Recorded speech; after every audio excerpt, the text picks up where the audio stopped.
Psalm 16 verse 5 says this: "The Lord is the portion of my inheritance and my cup. You support my lot. The lines have fallen to me in pleasant places. Indeed, my heritage is beautiful to me." So you see, in the Old Testament, the Levites, this is a Psalm of David, who wasn't actually a Levite. Obviously, he's from the tribe of Judah. But he's like a type and shadow of the king and priest to come, you know. And so here we have him talking about the Lord being his portion and his inheritance and his cup. Just like the Levitical priests didn't get a portion of land as their inheritance when they came into the promised land, because their portion was to minister to the Lord himself. And so they actually lived off the sacrifices that people would bring into the temple to offer to God for their sins, and they would take a portion of that sacrifice, the burnt offerings, for themselves as their food. And in the same way that we now live off one meal as well, that's my definition of communion, is to live off and enjoy one meal forever. That is to eat and drink Jesus, right? That's our portion. Jesus is our portion. He's our inheritance more than anything in this world. And the boundary lines have surely fallen for us in pleasant places. But I wanted to just have a look at what that looks like. Take for example Mary and Martha that we see in Luke 10:38. We see that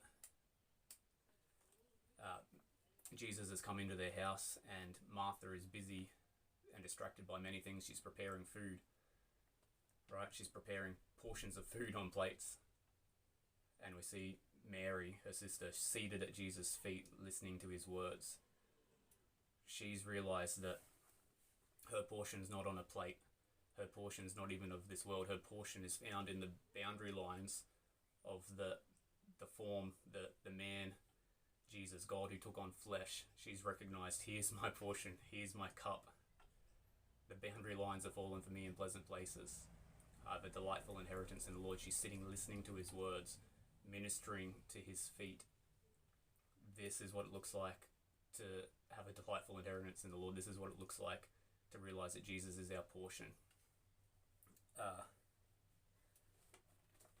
I find it interesting that the promise in the Old Testament, God promised to bring them into a land flowing with milk and honey.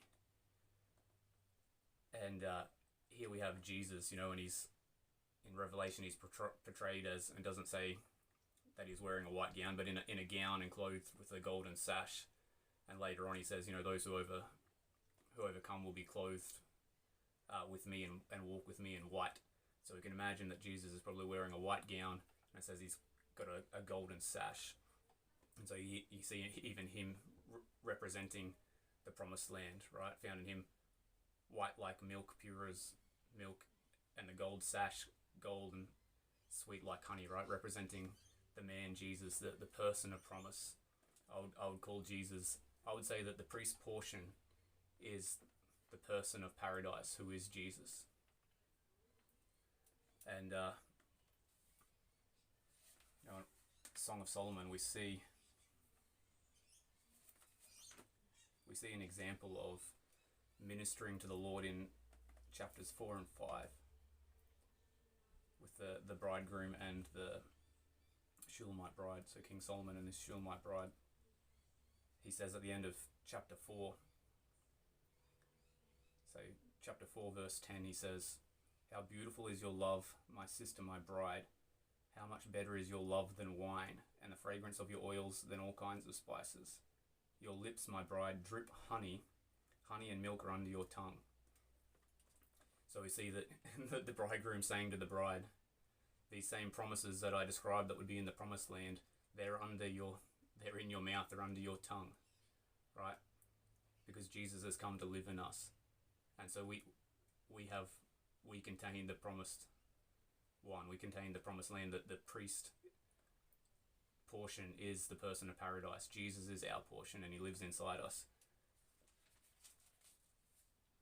And we see in chapter 5, he says that I've gathered my myrrh along with my balsam. I've eaten my honeycomb and my honey.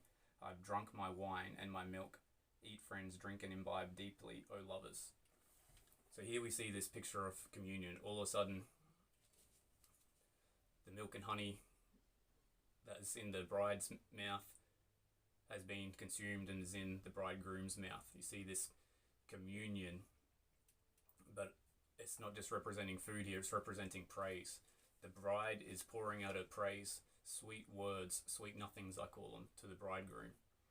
And he's come into her garden, he's enjoyed the food. He says, I've eaten my honeycomb, my honey, I've drunk my milk and my wine. In other words, to say, from your sweet words, from your words of praise and adoration that you've been pouring out on my feet, I've become full of your love. I've become full of love, but it's only love that he's given us that we can pour out. That's why the very words of praise that we pour out on Jesus' feet are actually sweet for us as they come out, because we can only pour out what he's given us. And so the very act of pouring out praise on his feet is sweet for us. It's like having a mouthful of honey, right? Because it's coming from him and going to him. And there comes a point where he says, I'm so full of your praise and your worship, it's like I'm drunk with love. And he says, drink and imbibe deeply. And we get to a point where we stop using our words, and we actually, because when you're consuming a meal, you can't talk. And you get to a point where you're consuming Jesus, the presence of God. And that word, drink and imbibe deeply, actually means to become drunk.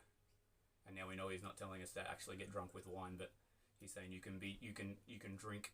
You know, he's our portion and our cup. He's a cup we can drink of as much as we want. We can drink to the point of excess of his presence, right? The wine of the Holy Spirit. We can drink to the point of being drunk with love. It says your love is better than wine. So we're not talking about being drunk with wine. It's like it says of the disciples when they're filled with the Holy Spirit in Acts. It says these men are not drunk as you suppose, right? They're being filled with the Holy Spirit. A love more intoxicating than wine. And it begins with pouring praise on his feet. But even that's not a chore, because pouring out praise is so sweet, right? When we pour out our praise on his feet, it's sweet like honey dripping from our mouths. This is to delight in the Lord. This is to realize we have a delightful inheritance, and that he is the priest's portion, and we are kings and priests to God in the earth, and he is our portion forever. He is our boundary line. He is the pleasant place that our boundary lines are fallen in, and we get to enjoy him forever. Communion, to enjoy one meal forever. So I want to just encourage you with that, and just to next time you're worshipping the Lord, to remember that praise isn't a chore. Praise isn't some dry thing that we do, but if we recognize and connect our heart with the fact that as we're pouring praise on Jesus' feet, it's like milk and honey coming from our mouth. It's that satisfying to him. It's that sweet to him, that it's like we're pouring him milk and honey. And in return, he fills our cup to overflowing, and we take mutual delight in each other. That is communion with the Lord, recognizing what he's done and delighting ourselves in it forever. So bless you guys. See you soon.